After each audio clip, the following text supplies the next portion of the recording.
Bienvenidos a los martes de Economía Física de la RUSH. Continuamos en este periodo 2024 con el documento de Operación Juárez, que es con lo que comenzamos el año.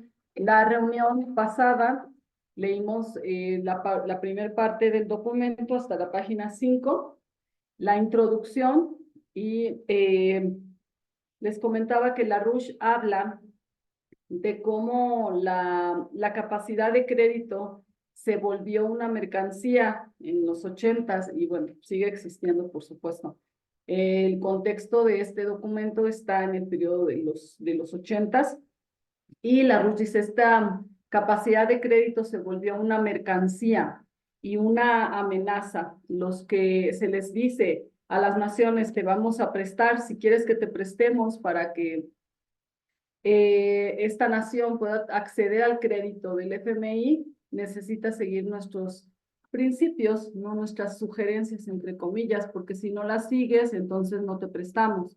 Y se volvió una amenaza, una mercancía y una amenaza el crédito. Sin embargo, la RUSH plantea cómo en realidad nunca tuvieron la intención de prestarle a estas naciones porque estas instituciones están en bancarrota completamente.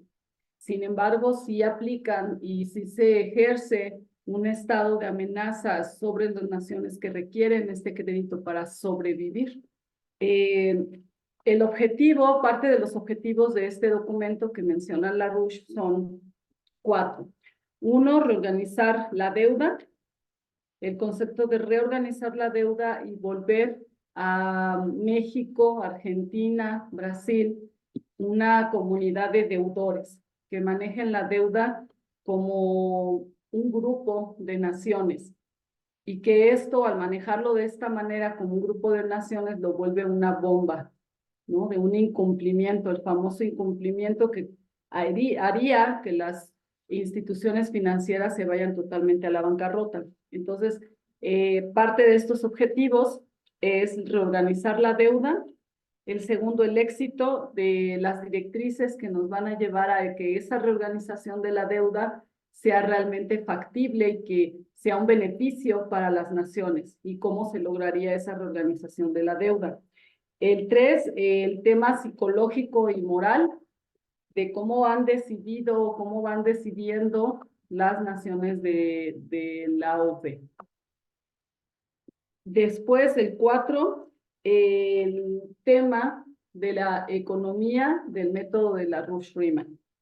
Entonces, estos son los 4 objetivos y nos quedamos en esta parte, en este subtítulo que se llama ¿Qué cosa es la economía?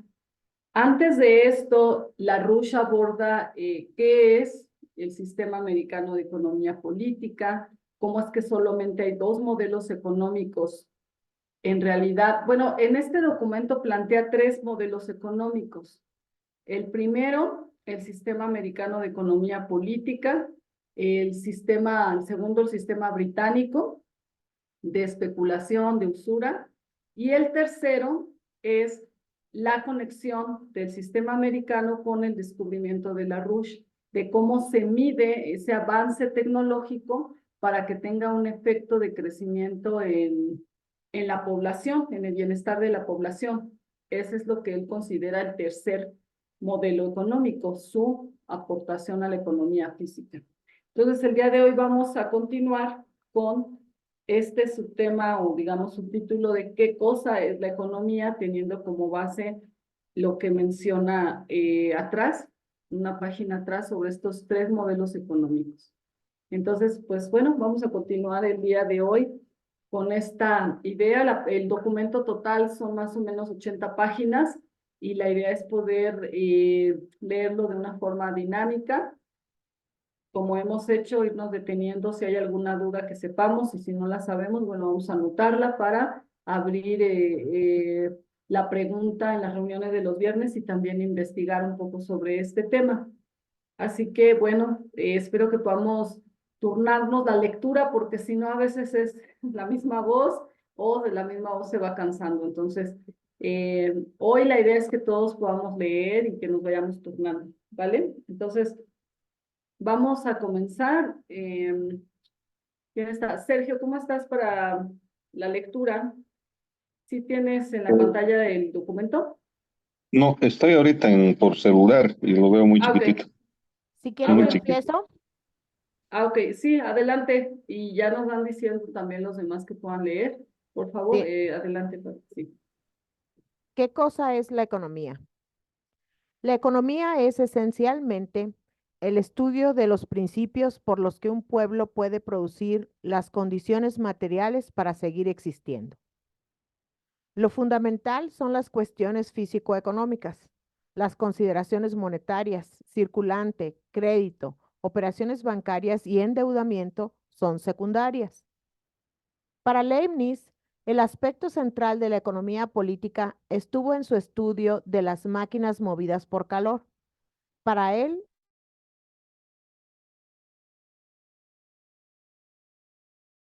podía realizar el trabajo de 100. La más sencilla idea de máquina animada exige estudiar los movimientos necesarios de los trabajadores y el tener en cuenta esos movimientos en el diseño de las máquinas. Todos los principios que entran en el diseño de máquinas fueron elaborados por Leonardo da Vinci y sus colaboradores íntimos a finales del siglo XV y principios del siglo XVI. Al aplicar al aplicar a la máquina fuerza motriz producida por el calor, rompemos las limitaciones de la proveniente del trabajo muscular.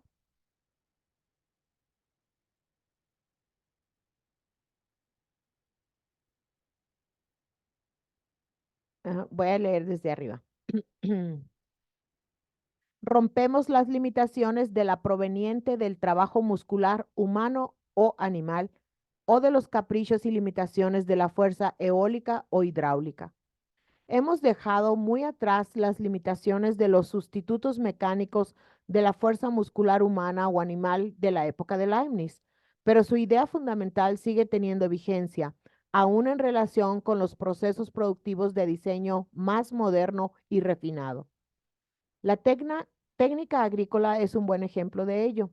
La cantidad total de energía solar que recibe en promedio la superficie terrestre equivale a 0,2 de kilovatio por metro cuadrado aproximadamente.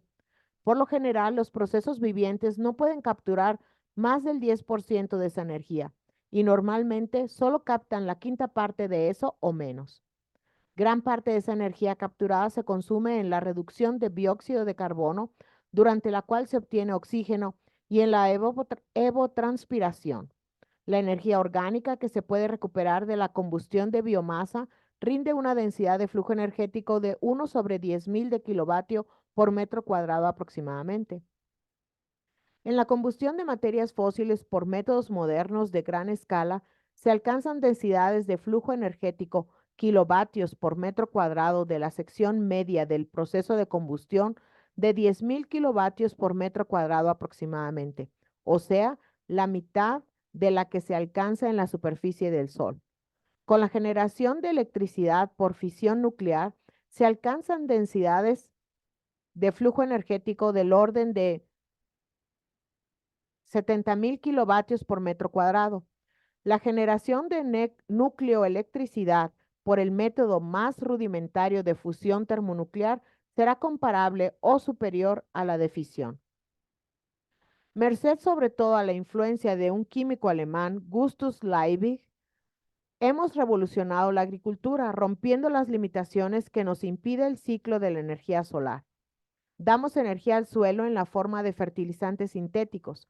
Permitimos que las plantas, la vida vegetal, utilicen con mayor eficiencia la energía disponible, regulando la proporción de sales minerales contenidas en el suelo.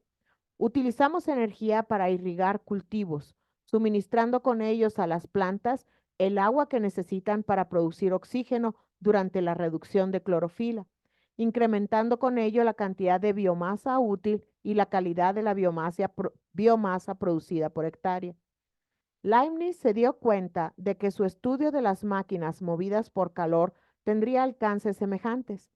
Todos los adelantos de la capacidad productiva del hombre se podían medir implícitamente en lo que hoy llamamos términos termodinámicos. A partir de esos estudios, Leibniz formuló 3 conceptos, tan comunes hoy que nadie parece saber que fueron inventados por él. trabajo, potencia y tecnología. Esos son los conceptos capitales de la ciencia económica, trabajo y potencia, tal como los concibe Leibniz al elaborar la ciencia económica. Son los bien conocidos términos de la física en general. La problemática de la ciencia económica se nos plantea ahora de la siguiente manera. Para medir la capacidad de una población de producir las condiciones materiales que le permitan seguir existiendo, hay que medir cuantitativamente las mejores materias de la naturaleza que puede producir el individuo promedio en la sociedad.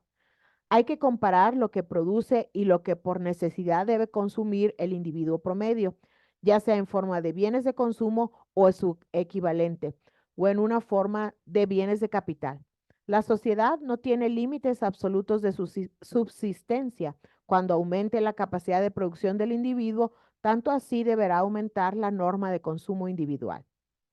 Hay que medir la capacidad de realizar trabajo del individuo promedio de una sociedad dada, comparándola con la correspondiente en otra sociedad, o con la del individuo promedio de una época anterior o posterior en relación con el desarrollo de la misma sociedad.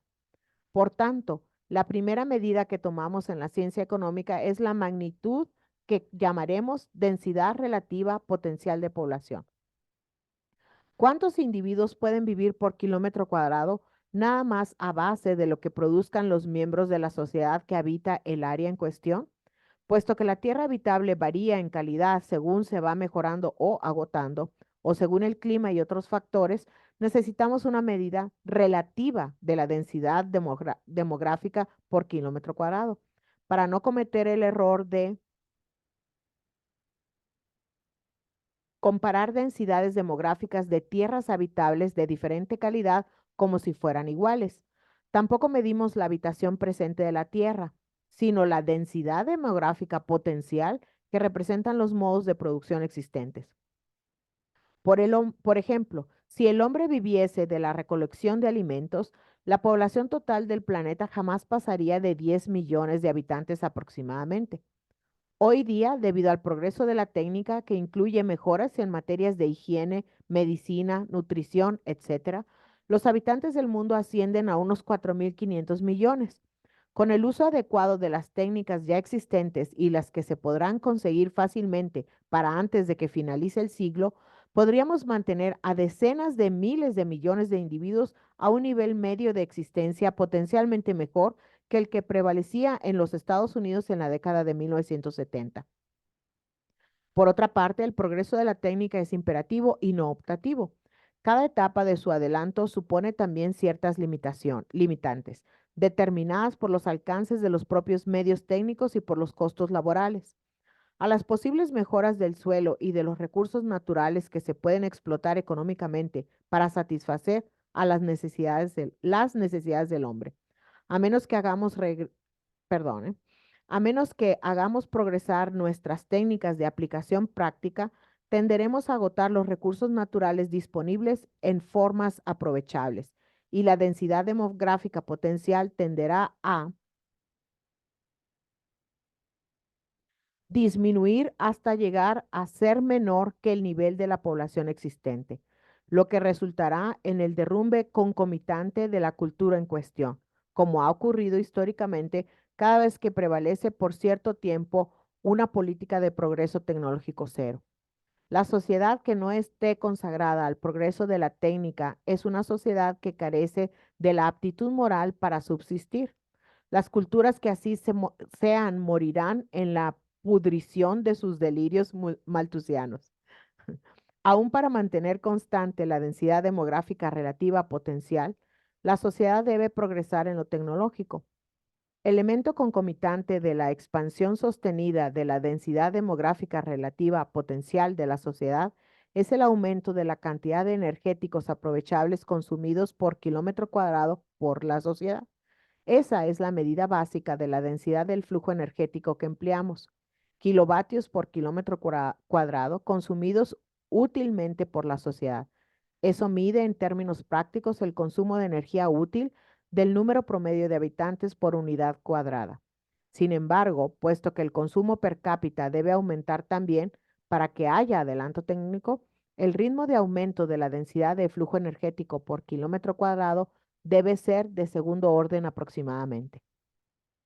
Lo que la ciencia económica busca determinar es la política institucional por medio de la cual se logra incrementar sucesivamente tanto la densidad relativa potencial de población como la densidad de flujo energético. La forma que adopta dicha política es la forma de una función matemática continua. Se trata de una función matemática continua que mide la densidad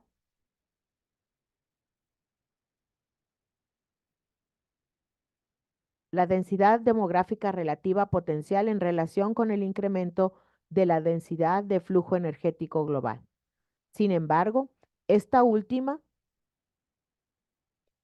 debe medir a su vez en función se debe medir a su vez en función del incremento de la densidad de flujo energético per cápita.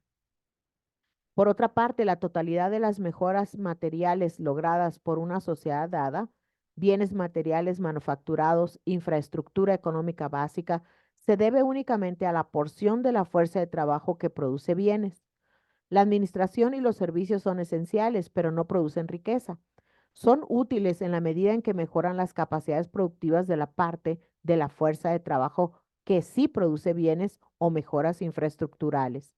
Por tanto, hay que examinar la relación funcional entre la totalidad de la fuerza de trabajo y la parte de ella que produce bienes. También hay que medir la relación funcional entre la fuerza de trabajo y el número de habitantes de la sociedad. Hay que elaborar la función continua básica, densidad demográfica relativa potencial en función de densidad de flujo energético, en términos de funciones demográficas. Por ejemplo, la técnica moderna exige que todos los miembros futuros de la fuerza de trabajo dejen la escuela entre los 16 y los 18 años de edad. Para los profesionistas que ingresan a la fuerza de trabajo, la edad de dejar la escuela es entre los 21 y los 25 años, con algunas excepciones. Se puede demostrar fácilmente que si la esperanza media de vida fuese de 40 a 50 años, sería de lo más difícil sostener la técnica moderna. Eso se demuestra calculando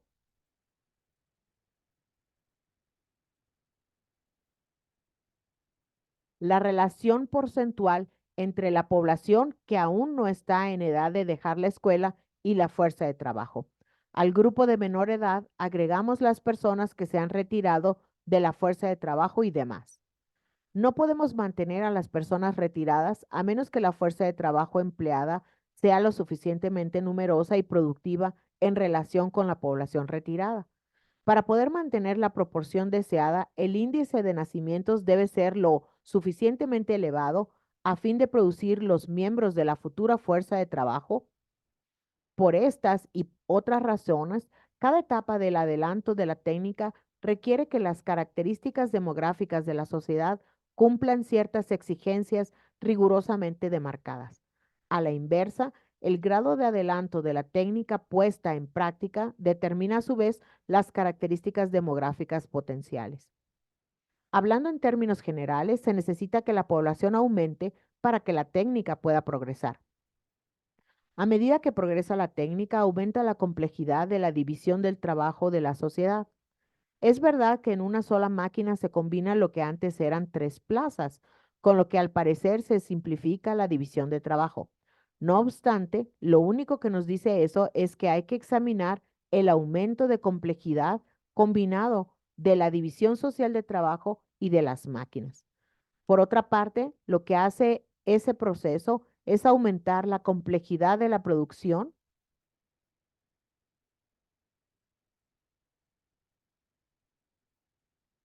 de bienes de capital, al tiempo que hace que se contraiga la porción relativa de la fuerza de trabajo necesaria para producir bienes de consumo.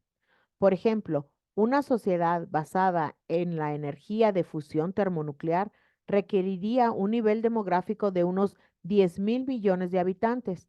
Ese es el resultado de una proyección tecnológico-industrial bastante elemental de la complejidad de la división de trabajo que se requeriría.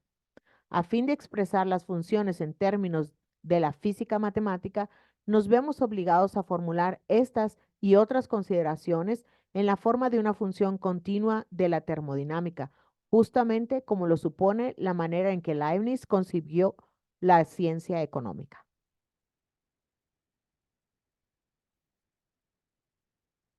Aquí no sé, antes de pasar, ¿tienen algún comentario? Esto es parte de lo que hemos visto de las gráficas de la Rush, ¿no? Cómo va funcionando la fuerza de trabajo en relación con la producción, también el sector de la población que es productivo y el que por ese momento no va a ser productivo, pero después va a entrar al proceso productivo en relación a los que van retirándose. Pero bueno, no sé si tengan algún comentario, dudas, etcétera. Nada más un comentario pequeño o breve. En la sociedad de colapso actual, en una conversación que tuvimos ayer estábamos diciendo eso, que en realidad todas estas ideas de la ideología de género em, tan en boga ahorita están haciendo pues estas parejas que no van a tener hijos. Y simplemente, bueno, eso como consecuencia de la pues degradación cultural, etcétera, pero parte también del colapso económico, pero también eso va a representar en un futuro el que no haya la sociedad que va a sostener a los que se van a retirar, porque no van a tener hijos, ¿no? Nada más, un pequeño brevario. También Sí, consecuencia de esto que estamos viviendo, ¿no? sí, no va a haber esa fuerza productiva que haga el relevo. Exactamente. ¿Alguien más? Si quiere hacer algún comentario antes de continuar a la siguiente punto. Una pregunta es en relación a las sociedades desde la época de pastoreo ahora al desarrollo de llegar al desarrollo de la tecnología de fusión termonuclear. En el momento en que se habla de todo ese desarrollo de las sociedades hasta llegar a esta época que es la que plantea la RUS, de un desarrollo de una energía de mayor densidad, eh, ¿en qué momento se habla del trabajo? Porque no es la relación entre el amo y el que está trabajando, el que está produciendo, ¿cierto? Porque el amo impone digamos aquí en el caso cuando habla en el Mercader de Venecia, la, la relación en un momento en que habla de un episodio entre Labó y Jacob, el que era pastor de un rebaño y cómo debía de multiplicar las ovejas. Allí se habla de una relación de trabajo. Bueno, yo le pago con ovejas, ¿sí? Allá hay una relación de trabajo entre su tío Labán, perdón, era su tío Labán y Jacob, que era el pastor. ¿Cómo hizo para multiplicar las ovejas para que le pagara con ovejas? Porque es que en esa época se pagaba era con ovejas el trabajo de pastoreo. Ahora, a este salto que se está dando ahora de, de la densidad energética, de producir una tecnología, como lo dice Leibniz, ¿no? Y como lo dice LaRouche, de producir físicamente una máquina herramienta que incremente esa productividad. ¿Cómo multiplicar esa productividad? Sí, para cuando está en crecimiento la población. O sea, digo, desde la época de pastoreo, ahora, ¿cuál ha sido el salto o la relación del concepto de trabajo?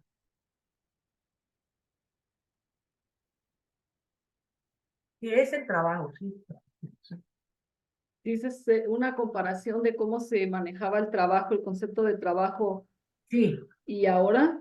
sí, exacto. Ahora se habla de trabajo, pero ya en otros términos, digamos, en términos monetaristas, pues es todo lo que representa el crédito, el capital. Y en esa época no se hablaba de crédito ni capital, sino cómo multiplicar la producción para que no fuera la misma, ¿no? Que no fuera tan estancada. A ver qué piensan los demás. Eh, Sergio, ¿qué No, si piensas quiere yo de lo que pasa es que, Carlos digamos, Julio también? Ujú. sí, ¿Ahí me escuchan? Sí, Sí, para Sí, que sí. todos No, comenten sobre esto que menciona. Larouche habla, por ejemplo, de que la primera forma de producción económica pues, que se conoce, según los antropólogos, era la caza y la recolección. En esa época, pues el ser humano vivía, era pues de recoger los frutos, pues, digamos, que daba la naturaleza. No había la agricultura, digamos, entonces, y no existía la domesticación de animales, que es cuando ya hay como ovejas y todo eso. Entonces, digamos, en esa época la forma más primitiva que se conoce de producción era esa, la caza y la recolección. Dice Larousse que la población máxima que en la Tierra, digamos, digamos la densidad relativa potencial de población era de 10 millones de personas. Digamos, en la Tierra, si queríamos vivir de ese modo, siempre, nunca íbamos a pasar de 10 millones, nunca. Eh, pero hubo, obviamente, digamos, lo que diferencia a los humanos de los animales es lo que se conoce como la capacidad creativa, digamos, la chispa divina de la creación. Entonces, los seres humanos, a diferencia de los animales, han sido capaces de transformar la forma de producir, digamos, la forma como se reproduce la sociedad, como la sociedad se sostiene. Y la clave ha sido que a través de la inventiva, de la invención, por ejemplo, la primera gran revolución tecnológica que hubo, digamos que marcó una ruptura entre el mundo animal y el mundo de los humanos, fue el control del fuego. Digamos, eso fue lo que logró, digamos, la gran revolución tecnológica fue, digamos, en la antigüedad, fue el control del fuego.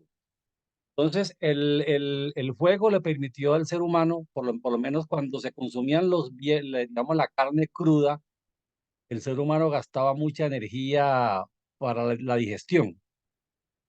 Cuando ya se podía hacer cocción, la digestión era muy rápida, más fácil, y la energía que se liberaba antes fortalecía la parte neuronal del cerebro, y eso fue generando mayor capacidad, digamos, de inventar herramientas,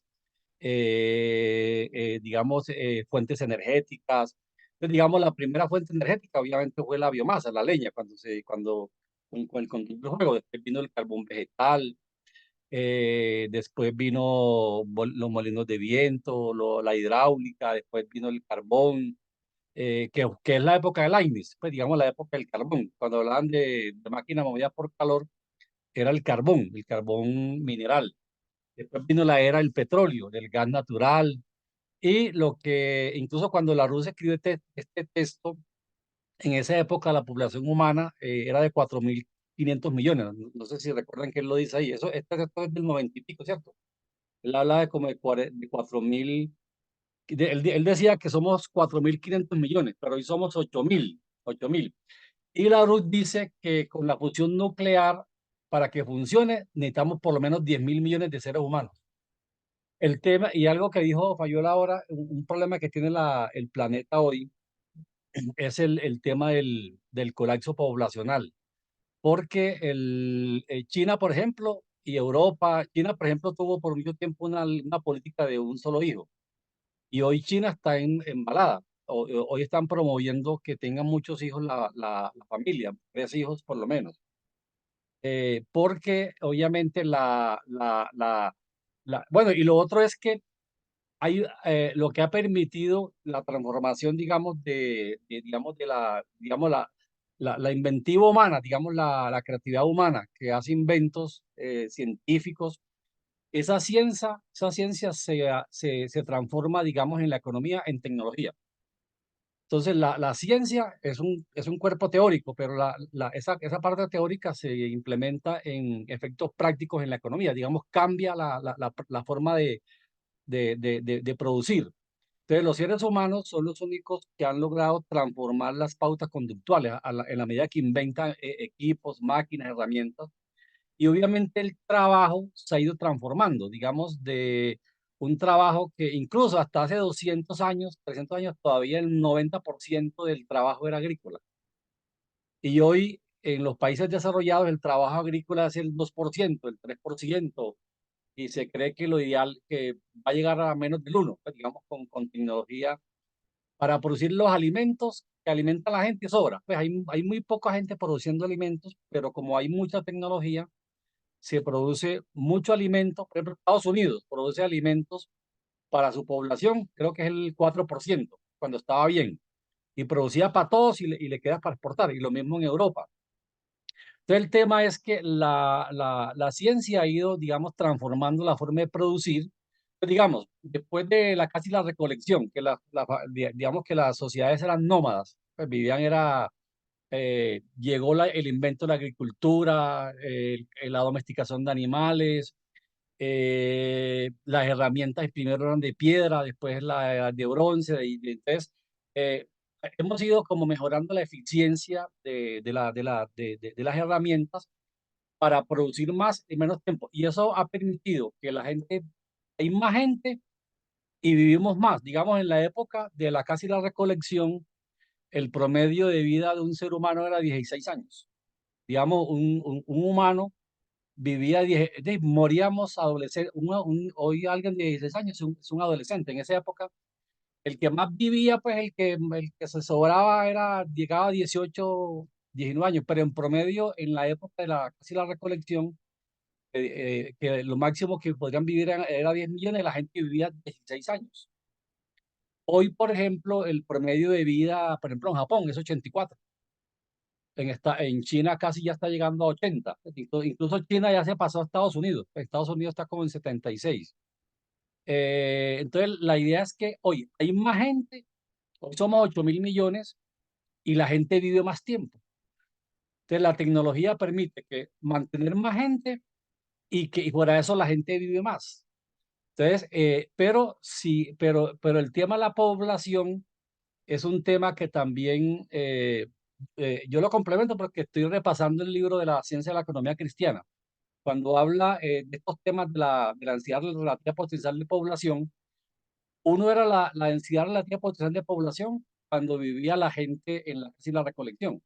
Uno podía hablar de 10 millones, pero uno no puede comparar que 10 millones de seres humanos, que la densidad relativa potencial de población en la época en la que la recolección eran 10 millones y hoy son 8.000 millones. Eso no funciona así, porque hoy no es lo mismo, digamos, no se puede medir con números naturales densidades relativas potencial de población diferentes, porque es muy diferente, porque el ser humano de hoy es cualitativamente diferente al ser humano de esa época.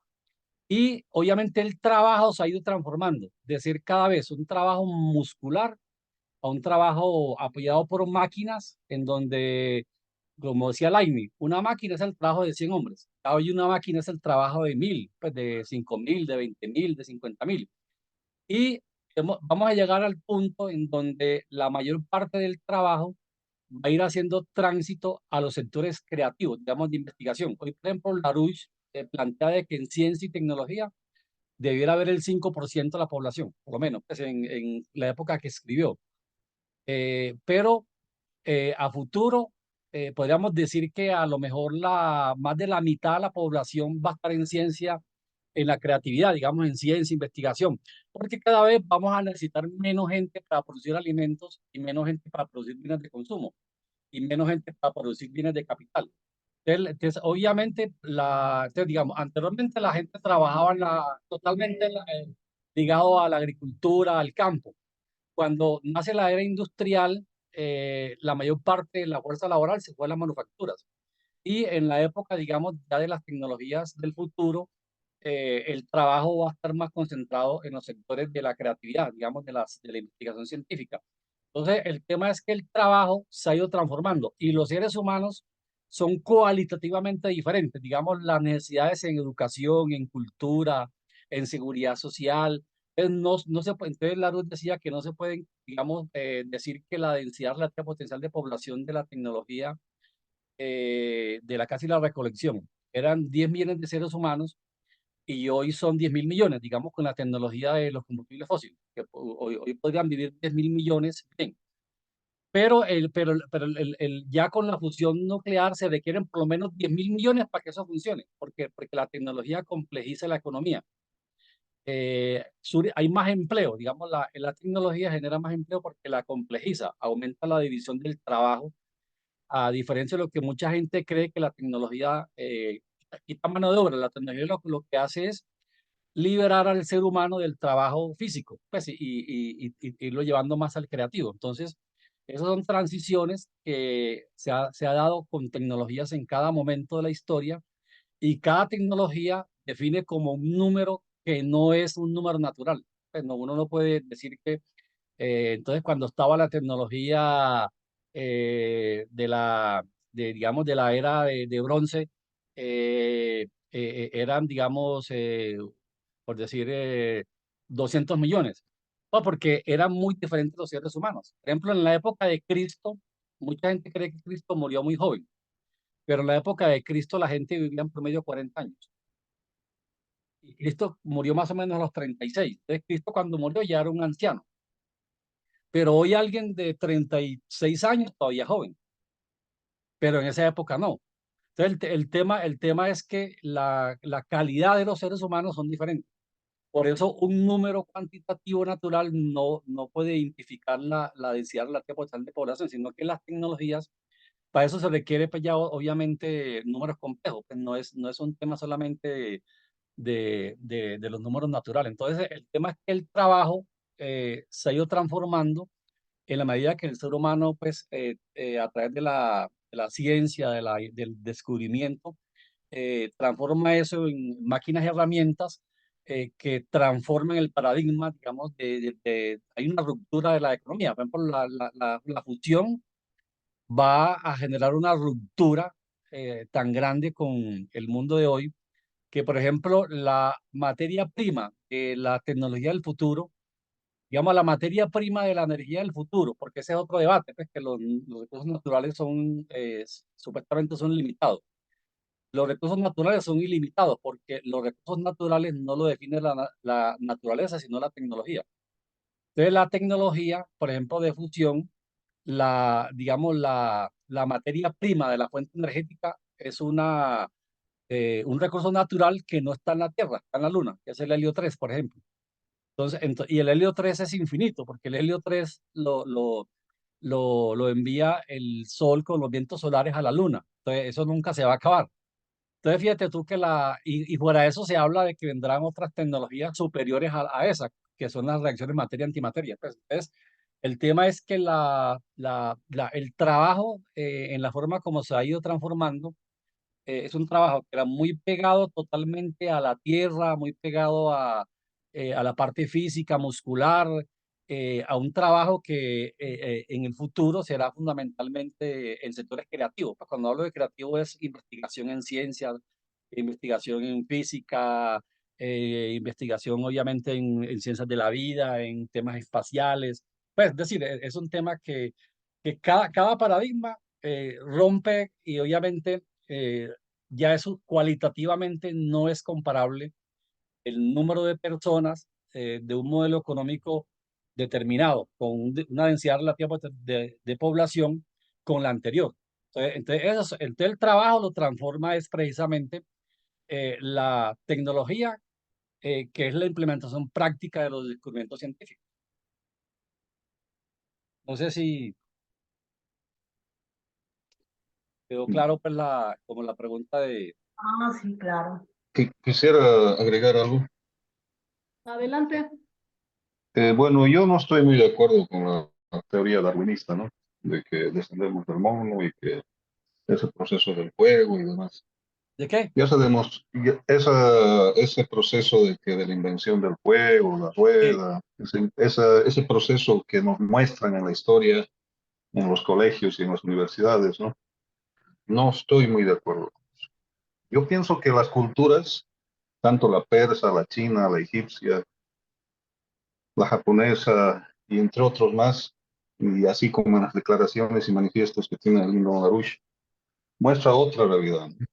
Sobre lo que es la ciencia que ellos manejaban y la filosofía y la forma de interpretar en relación a la chispa que decía, a la chispa divina, ¿no? Que ellos recibían la información adecuada para poder crear.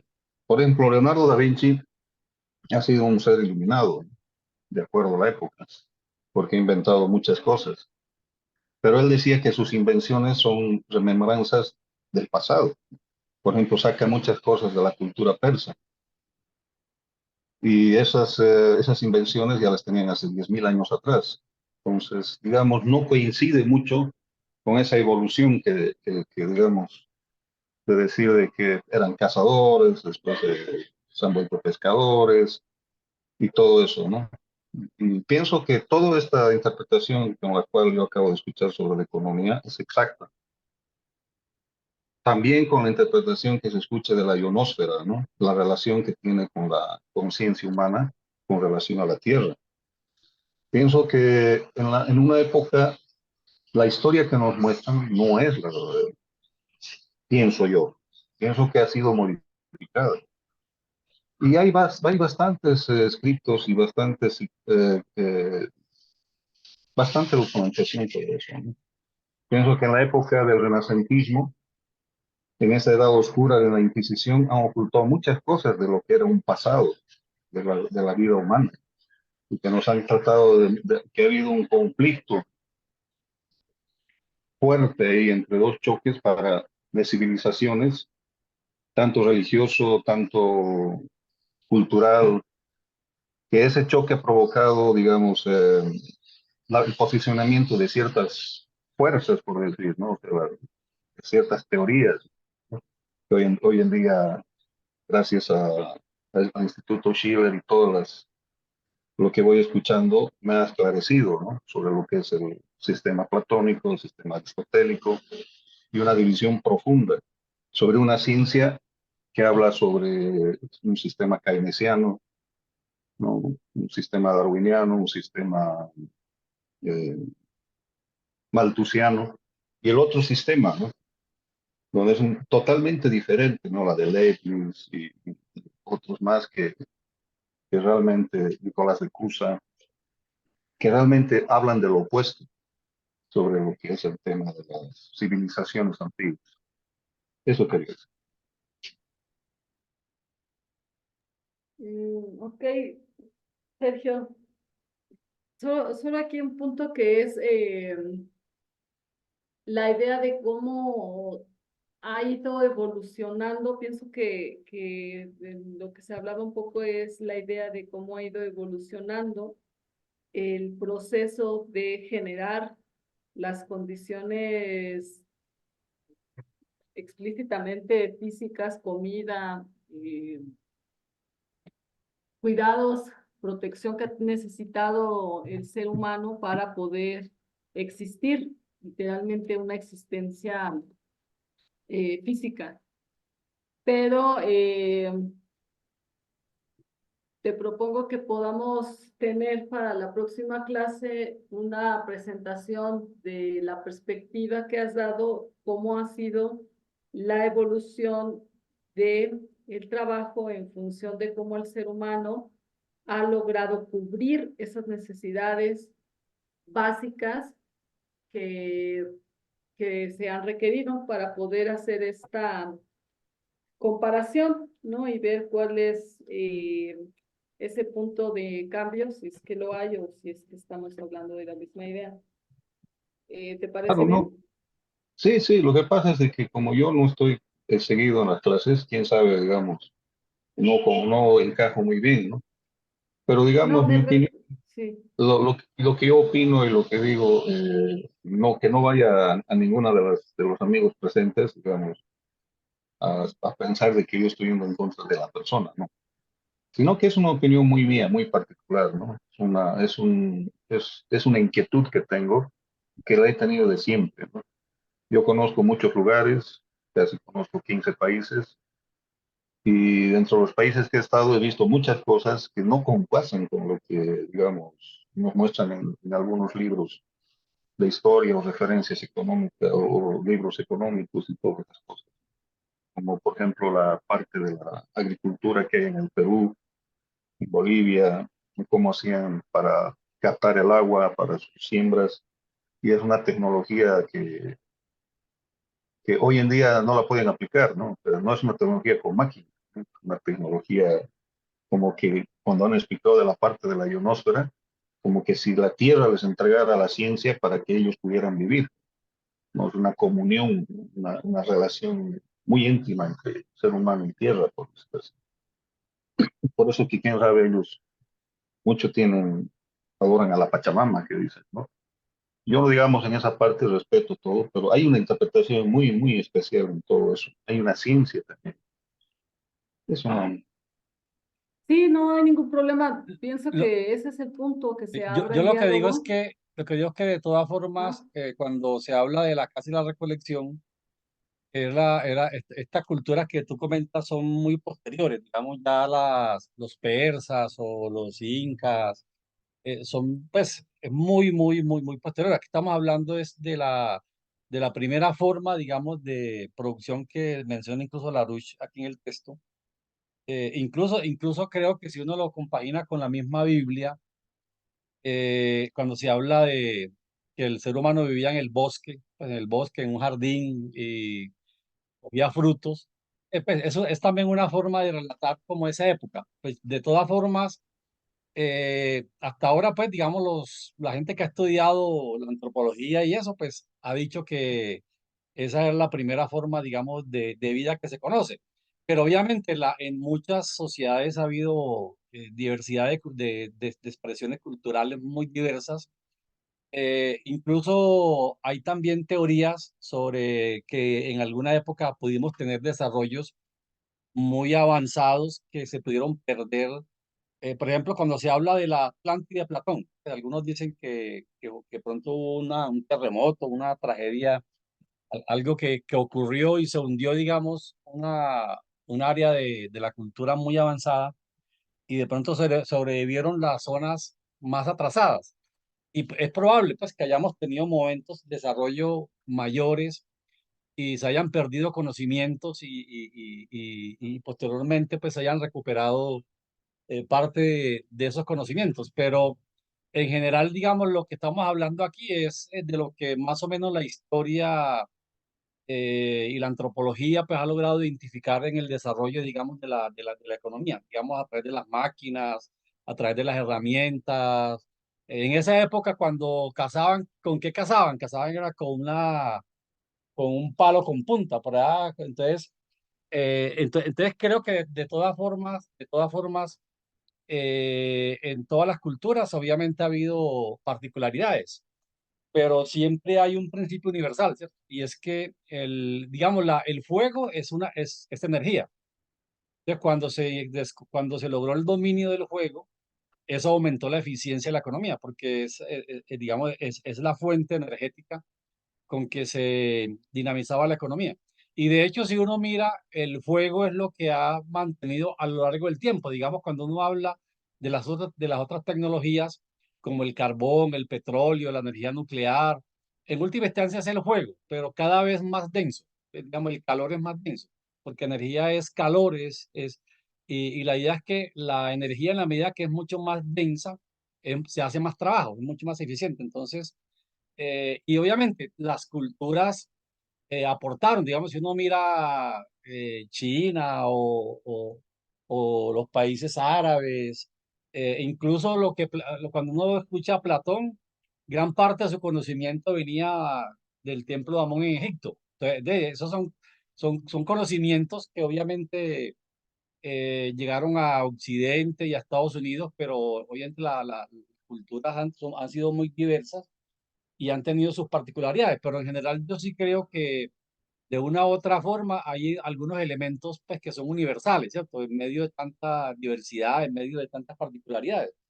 Y todo lo que en mi concepto aplique para que la gente viva mejor, si hay tecnología que los incas tenían, pues que de pronto eran mejores que las que tenían de pronto los españoles cuando llegaron, no sabe, pues, pero desde luego por lo menos lo que uno comenta es lo que más o menos la, la antropología ha logrado como identificar a lo largo de la historia, pues, mirando las herramientas, cómo cultivaban, cómo producían. Eso es un poco lo que se construye ahora, pero hay que esperar a ver si hay otras cosas, pero me parece a mí que en general es como la línea de tiempo.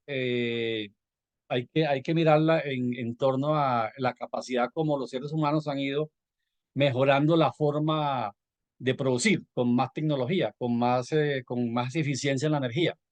Creo Eso es un poco que como sí, la línea común. ajá. Creo que revisar esta parte para irlo comentando de el libro de LaRouche para darle contexto a los, los primeros capítulos, como comentábamos hace ratillo, es totalmente dedicado al concepto de trabajo y de dónde viene esta idea. Entonces voy a hacer buscar el PDF para que lo revisemos y sigamos comentando sobre este tema que se abrió, que me parece interesante, ¿no? Toda cómo ha sido el proceso de la evolución del trabajo y en general del proceso productivo, desde que existe el ser humano como esta concepción, ¿no? De esa evolución creativa y cómo ha utilizado esos recursos y generado nuevos recursos. Entonces, vamos a poner esto como un paréntesis, revisar este capítulo. Pienso que esa es una buena idea para revisar el capítulo que está dedicado al trabajo en el libro Así que quieres aprender economía y para comentarlo la siguiente clase. Y ahora vamos a continuar la lectura. ¿Les parece? Sí, gracias, Carlos, y es muy Sí, interesante lo que dices. Y sí, tengo muchas interrogantes. Y yo se las voy a sí. hacer saber. Soy un poquito incisivo en eso, pero con mucha educación y respeto a toda la opinión. Sí, claro, no hay ningún problema. Esa es la idea, tener este diálogo aquí, ir aprendiendo, ir revisando los documentos de economía física de la RUSH. Entonces aquí estoy Sí, anotando para el libro Así que quieres aprender, para que lo revisemos el capítulo correspondiente al trabajo para la siguiente reunión, que lo enviemos, ¿vale? Vamos a continuar entonces la función termodinámica. ¿Quién quiere seguir leyendo? Por favor. A ver, Si dale, quiere, si quiere yo leo dale, que, dale, sí, gracias. bueno, la función termodinámica. En la termodinámica elemental, el flujo energético de un proceso se divide en dos partes. La primera de ellas es la cantidad de energía que consume el proceso simplemente para no dejar de funcionar, entre comillas. La parte restante se describe por lo común como energía libre. En un proceso generador de energía, como una central eléctrica, por ejemplo, decimos que la energía libre del proceso termogenerador de electricidad que no se desperdicia representa potencia para realizar trabajo. Bravo. Sobre algo fuera del propio sistema generador. La energía libre se puede aplicar de otro modo. En este caso, la energía libre del sistema que no se desperdicia se utiliza para elevar el grado de organización del proceso generador mismo. El autodesarrollo de un sistema autoorganizado, relativamente cerrado. La sociedad es, en términos termodinámicos, un sistema cerrado, autoorganizado de ese tipo. Ahí quedó claro los dos conceptos, ¿cierto? La energía del sistema, la energía libre, Ujú. como Las dos. que es la energía que se reinvierte en el sistema para que se expanda. De la única manera de analizar correctamente un procedimiento según la termodinámica es basarse siempre en la razón de energía libre a energía del sistema del proceso. Voy a leer ese párrafo. La única manera de analizar correctamente un procedimiento según la termodinámica es basarse siempre en la razón de energía libre a energía del sistema del proceso. Entonces, la idea es que esa razón debería ir como creciendo, digamos, la energía libre frente a la energía que requiere el sistema para que funcione, para que no pare. Entonces, hay una relación entre, digamos, se crea energía, parte de la energía va a mantener el sistema y la que sobra es la energía libre, que se reinvierte en el sistema para que se expanda, ¿cierto? Esa es como la idea.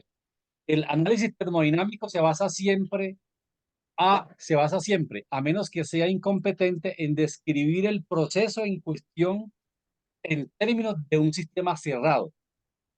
Para dar un ejemplo sencillo, a fin de analizar correctamente el sistema de generación de electricidad de una nación, hay que tratar a la nación que consume esa electricidad como si fuera un sistema cerrado, de manera que la parte generadora y distribuidora de electricidad de la economía nacional y la economía consumidora de la misma sean el mismo sistema y no dos sistemas. O para dar otro ejemplo, para estudiar cualquier organismo viviente primero, hay que ubicarlo dentro de la biosfera global del planeta y luego tratar esta y el proceso del planeta en su conjunto, fuera de la biosfera en sí, como si fuera un sistema termodinámico cerrado.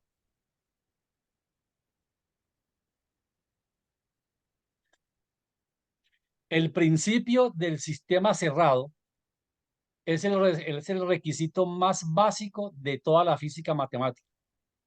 Toda demostración matemática deriva, en última instancia, de demostraciones geométricas acordes con la estricta definición de geometría sintética dada por el maestro de geometría de Riemann, Jacob Steiner.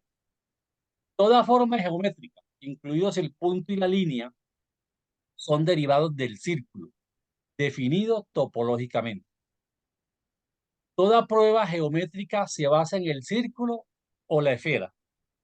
Ningún teorema matemático es competente, y tampoco la descripción matemática de un sistema, a menos que se pueda reducir a una demostración geométrico-sintética basada en el círculo o la esfera. La propiedad topológica en que se basa la matemática competente, atendiendo a la naturaleza cerrada del círculo y de la esfera, es la cerradura. El único análisis matemático competente es el que reúne el siguiente requisito doble. 2 puntos. En primer lugar, debe reunir todos los requisitos de la cerradura topológica en cuanto a forma matemática. Las declaraciones matemáticas deben representar un sistema empírico real, cuyo comportamiento sea tan cerrado como lo representa la descripción matemática. Se puede demostrar que siempre que algún matemático sutil ha producido algún complicado delirio, ha violado uno o ambos principios interdependientes de rigor que hemos planteado, o bien ha olvidado el principio matemático de cerradura, o ha descrito matemáticamente un sistema como si fuera cerrado cuando en realidad no lo es. Por lo mismo, no se pueden hacer enunciados sobre un sistema o proceso económico en lo que concierne a cuestiones de principios, a menos que dicho proceso económico se pueda reducir, ya sea explícita o implícitamente, a una serie de enunciados termodinámicos precisos respecto a un proceso económico cerrado, el proceso productivo de la sociedad en su conjunto. En el estudio de los sistemas termodinámicos, la definición de una función termodinámica aplicable universalmente consiste en el estudio de la variación de la razón de energía libre a energía del sistema con respecto al tiempo. La manera correcta de describir una función termodinámica es como una función continua de dicha razón que varía con respecto al tiempo. Cuando en una función continua de este tipo la razón va en disminución, lo que puede dar valores negativos del cociente, se dice que la función continua representa un proceso entrópico. Si por el contrario, la razón permanente, constante, perdón, si por el contrario la razón permanece constante o aumenta de valor, la función continua correspondiente expresa entropía negativa, o para abreviar, negatoentropía. Ahí hay unos números que no los estamos leyendo. Ya habla Sí, 7 son las notas, están hasta el final, pero a Listo, ver, aquí puedo leer la 7.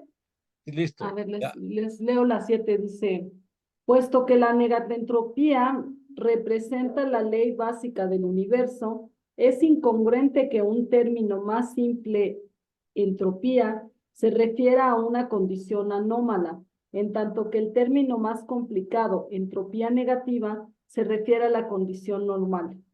La culpa de ello échensela al vienés Ludwig Boltzmann y a su círculo de colaboradores.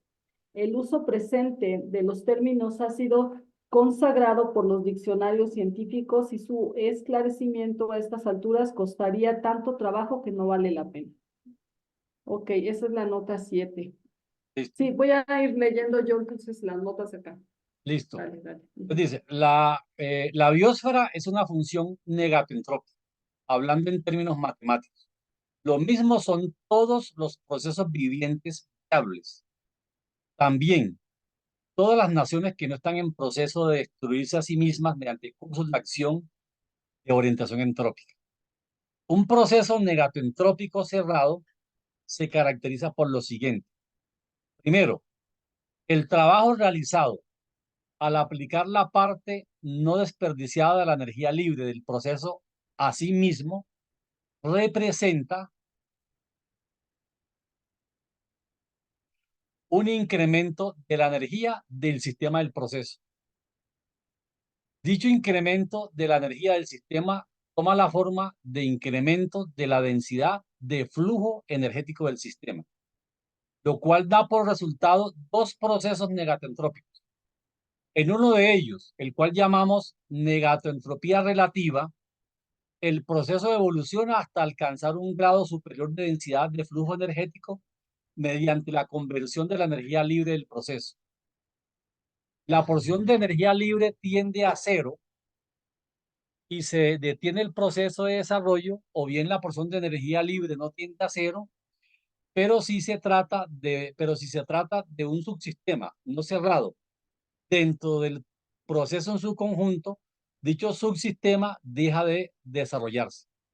De ahí en adelante, casi toda la energía libre relativa del subsistema se utiliza para realizar trabajo en el proceso en general, pero fuera del subsistema. En el otro caso, que llamaremos negatoentropía absoluta, la porción de energía libre del proceso en su conjunto sigue aumentando, pese al aumento de la energía del sistema que se expresa en la forma de mayor densidad de flujo energético. Una sociedad viable es necesariamente un proceso caracterizado por negatoentropía absoluta.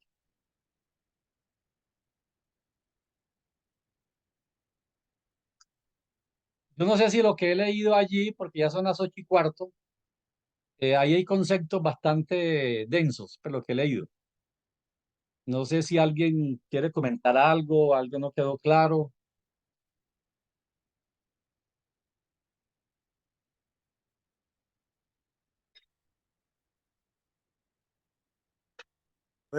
Juan Castillo, un comentario o una pregunta también. Listo. ¿Puedo? Sí. ¿Puedo o no puedo? Sí puede, hágale. Se trata, aquí, el anterior párrafo habla de las dos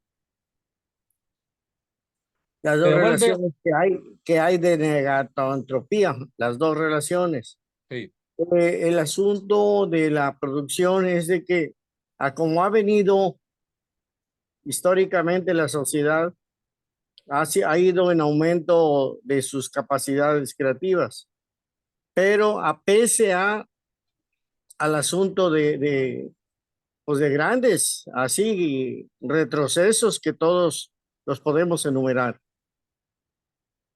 Ahí es el asunto en donde los dos entender bien por qué se caracterizan casi juntos los dos sistemas negatroentrópicos. Ok. ¿Cuál es la pregunta? No me quedó clara. ¿Cuál es la pregunta? Bueno, la pregunta es ya está incluida. Los dos procesos negatroentrópicos, dada la situación histórica de retrocesos, necesariamente se tienen que representar por los dos sistemas trabajando, entre comillas, simultáneamente, o Sí. así como históricamente se ha comportado la historia de la humanidad, uno va detrás del otro. ¿Ok? Sí. Sí, no, ahí lo que da a entender Larouche es que dentro de un sistema cerrado pueden haber subsistemas. Y un subsistema que tiene energía libre, ese subsistema, pues, esa energía libre se aplica al conjunto del sistema externo, digamos la economía. La economía lo plantea como un sistema cerrado, pero hay subsistemas, digamos, dentro de la economía. Entonces, la idea es que un subsistema puede generar excedentes, digamos, los sectores económicos. Los sectores económicos pueden ser subsistemas. O sea, hay sectores económicos que pueden, digamos, no generar excedentes, otros que pueden generarlo, otros que lo generan y lo aplican externamente. Entonces, la idea es que lo definitivo es que la densidad, digamos, la negatoentropía absoluta es la determinante. Estamos en el sistema global cerrado, que puede tener subsistemas. Entonces, dentro de un subsistema puede haber procesos entrópicos. Pero lo que se debe garantizar es que el sistema en su conjunto,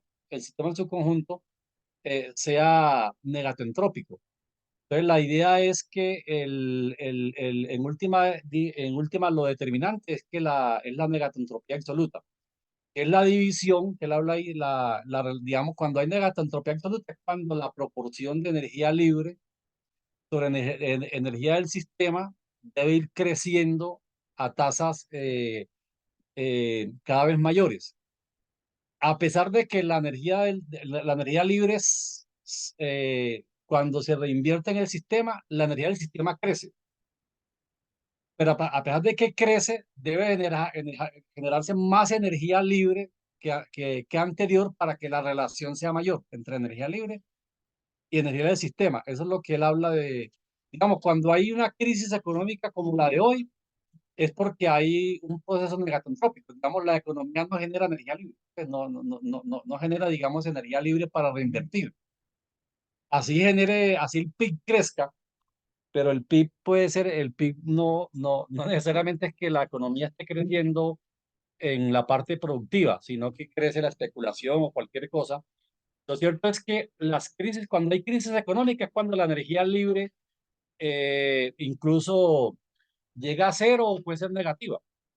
¿Y eso qué implica? Eso implica que en la sociedad va a haber hambrunas y la densidad relativa potencial de población se desploma. Entonces, cuando hay más gente superior a la densidad relativa potencial de población, lo que hace es que hay, eh, digamos, muertes por pandemias, enfermedades, y las sociedades se reducen numéricamente, tanto se reducen en cantidad como en esperanza de vida.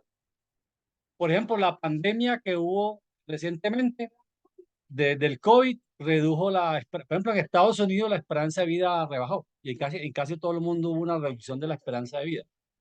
El tema es que lo determinante que dice Larouche es que la megatontropía absoluta es lo que determina la viabilidad de las sociedades. Pero dentro de un sistema cerrado pueden haber subsistemas que pueden ser entrópicos. Y la entropía existe. La entropía no es algo que no exista, existe. Pero la entropía no es un principio universal, pues no es un principio digamos, de regulación del universo, sino que se da en procesos focalizados. Entonces puede haber procesos entrópicos y eso hace parte de, digamos, pero no es, digamos, digamos, la biosfera es negatoentrópica. La economía tiene que ser negatoentrópica, porque si es entrópica, desaparece esa sociedad. Y el universo en su conjunto es negatoentrópico. El universo en su conjunto es negatoentrópico. Entonces, digamos, los procesos universales son negatoentrópicos, pero dentro de cada proceso negatoentrópico pueden haber procesos que pueden ser entrópicos o pueden ser negatoentrópicos en donde la energía excedente se aplica al sistema y no al subsistema. Entonces, es un poco como la relación que hay entre los dos sistemas, de acuerdo con lo que dice Larouche en lo que leímos. No sé si Una quedó pregunta. claro. No sé si quedó claro. Una pregunta. Sí, adelante. Bueno, podría buscar por Google, ¿no? Los significados, pero quisiera que me lo digan. ¿Qué es el negatentrópico y qué son las sociedades y cómo No, es? la entropía es una teoría. Una parte, Carlos, escucha, todos esos conceptos relacionados con eso, quisiera que me digas qué significado tienen más claro así para entenderlo mejor. Digamos, digamos, en la ciencia física, digamos, en la física moderna de hoy, la segunda ley de la termodinámica dice que el universo es entrópico. ¿Y qué es entrópico? Entrópico es que los procesos, digamos, del universo o los sistemas del universo, la biosfera, la economía, tienen una tendencia a ir perdiendo fuerza, digamos, dinámica y van llegando a un estado de quietud, digamos. Por ejemplo, la teoría del Big Bang, que el universo se creó de una explosión, que ya incluso hoy se está revaluándose con el James Webb, con el telescopio James Webb. Se dice que el universo explotó con mucho calor y empezaron los pedazos a desplazarse en el universo y van perdiendo fuerza hasta que quedan en estado de quietud. Eso es la entropía. Digamos que el universo tiende Ah, ya, a un estado de ya. equilibrio en donde nada se mueve, todo queda quieto. Pero, por Tiene, ejemplo, el James Webb y también el Hubble lograron demostrar que antes el universo se está expandiendo a tasas crecientes digamos, de expansión, digamos, no se está estancando. Entonces, la entropía es un concepto de que en el universo los procesos tienden de grandes dinámicas de calor, de movimiento, a irse, digamos, estancando hasta que llega a un equilibrio de quietud y reposo. Y lo mismo se dice en la economía, pues, que la economía no puede crecer, sino que hay que hacer crecimiento cero porque los recursos naturales se agotan. Entonces son conceptos de que, que la entropía es una ley universal, digamos, pero el pensamiento del movimiento de Larouche ha dado un debate a esa segunda ley de la termodinámica. Y se dice que la entropía existe, pero la entropía no es un principio universal, sino que existen procesos focalizados en sus sistemas. Pero la economía, la biosfera, el universo, son procesos de entropía negativa. Antes se están expandiendo, hay más energía, hay más dinámica y no hay una tendencia a que queden en quietud.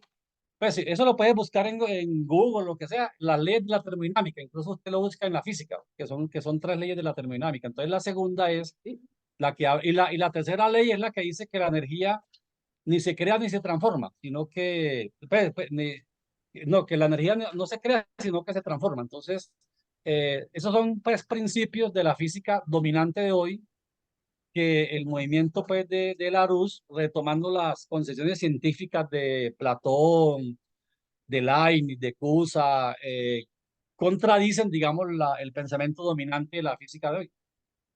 No sé si alguien, pues, complementa lo que he dicho, pero es más o menos lo que es A la ver, segunda ley de la termodinámica.